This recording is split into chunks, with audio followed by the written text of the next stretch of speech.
Olá, meu povo! Nós conversamos bastante sobre os Pedro, nós conversamos sobre Tiago, nós conversamos sobre João, nós conversamos sobre Judas. Já faz bastante tempo. E agora eu quero mudar um pouco de assunto. O autor de Eclesiastes, ele diz que é melhor não prometer nada do que fazer uma promessa e não cumprir. Eclesiastes 5,5 ele diz isso. Já o presidente da Fundação para a Pesquisa da AIDS supõe que é melhor tentar e falhar do que nunca tentar. E aí? Pelo contexto, nós percebemos que o livro de Eclesiastes se refere a pessoas que fazem promessas apressadas, que não pensam antes de falar e são pessoas interesseiras. Promessas com o propósito de não corrigir algum comportamento errado, mas tentar pressionar a generosidade de Deus. Promessas vulgares, sabe? Isso é promessa vulgar. Não tem aí cabimento dentro do cristianismo.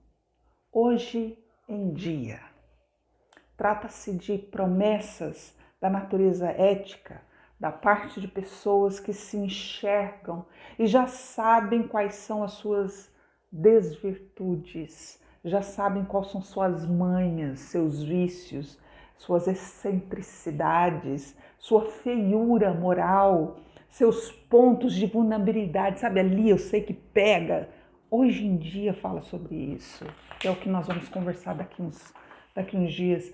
Muita intensidade, essas pessoas buscam, a gente quer buscar isso com muita intensidade, sinceridade, alcançar uma vitória sobre toda essa bagagem que a gente carrega, que entristece o Espírito Santo. Essa inquietação da nossa consciência, o sofrimento que a gente carrega dentro de nós.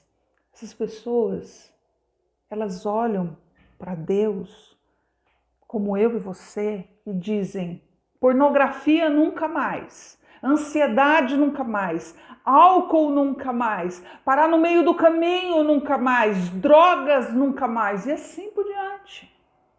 A resolução contida na frase de hoje em diante é uma porta continuamente aberta para aqueles que estão amargurados de espírito.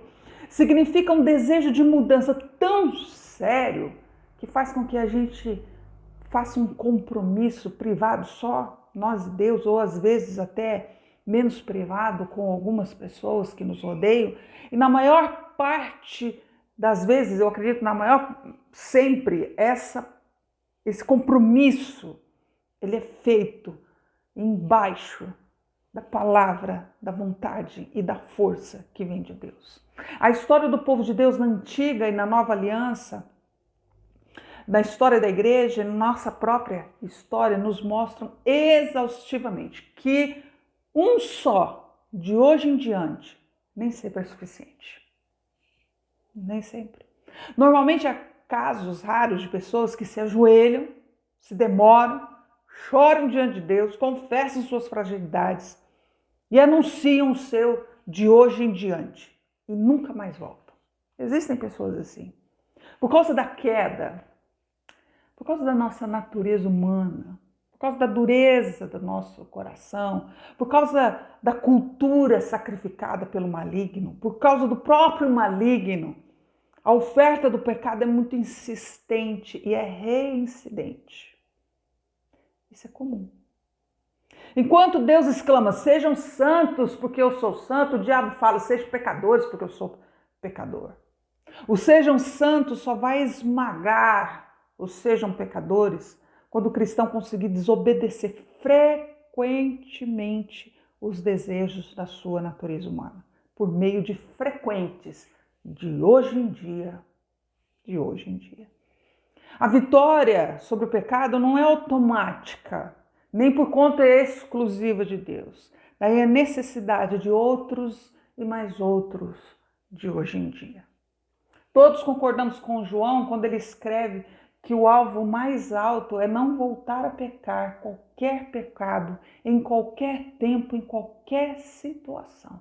Só que ele chega e fala assim, o bom é isso, não pecar, de jeito nenhum, de forma alguma. Só que ele vem e fala assim, mas se alguém pecar, se alguém cometer pecado, ou quebrar um dos compromissos de santidade, nós temos um amigo, um sacerdote, na presença do Pai, Jesus Cristo, o justo. Em todos os lamentáveis casos de reincidência, há lugar para mais um de hoje em dia. Caso não haja cinismo da nossa parte, caso a gente não queira mais pecar mesmo de verdade, ou ficar tentando a Deus, mas falar verdadeiramente, olha, de hoje em dia eu vou me arrepender, de hoje em dia eu vou mudar, de hoje em dia a coisa vai ser diferente. Verdadeiramente. Gente, vamos pensar uma coisa. Se Deus perdoasse o mesmo pecado uma vez só, a gente estava em sérios problemas. Seríssimos problemas. Talvez a maior prova de sabedoria de Salomão reside no fato dele admitir que o povo podia pecar várias vezes no decorrer da história, mas se ele se arrependesse e orasse, seus pecados seriam perdoados, vezes após vezes. Um dos mais notáveis de hoje em dia, ele foi proferido, não foi por um sacerdote de Israel, não foi por um cristão, mas foi por Naamã, um militar sírio da mais alta patente.